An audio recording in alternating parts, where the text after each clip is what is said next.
Now, on to Masa. It is an enormous tell about the state of the world economy that what's happened. Now, at the end of the day, it's not really Masa's fault because LPs needed to give him $100 billion. And even if it was half of it was his as Softbank's money, that money was raised via debt, which means that somewhere around the world there's a pension fund or an institution that owns an obligation that is basically betting on all of this.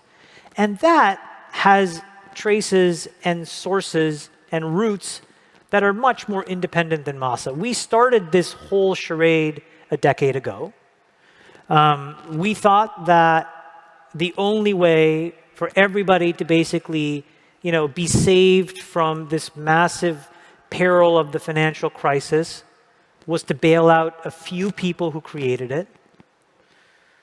We took rates to zero and then to below zero in the hopes that capitalists like myself and yourself would put money into productive assets, hire people, pay them more. And we didn't. We went to a fucking Sotheby's auction. We started to buy art. We bought planes. We bought yachts. We bought all this nonsense, all these unproductive assets, and the money didn't trickle down.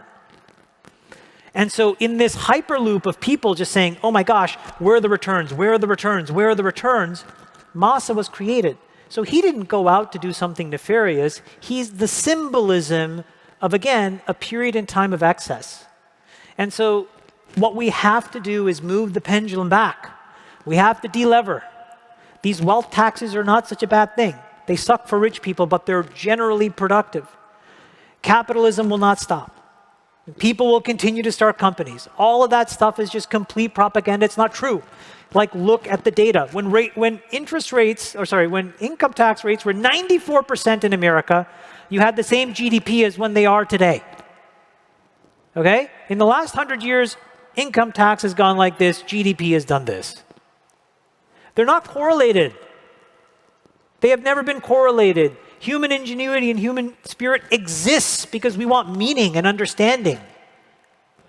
We don't start companies or stop companies because the effective marginal tax rate went up 200 basis points. It's not how people... I have heard some people think that Masa was a CIA plot to destroy Saudi wealth. No. No, you don't think so? No. I think the Saudis literally... Would you agree with Kara said earlier, the Saudis are murderous thugs? Do you agree with that? Are they murderous thugs? For the killing of Khashoggi. Yeah, I think that was pretty reprehensible.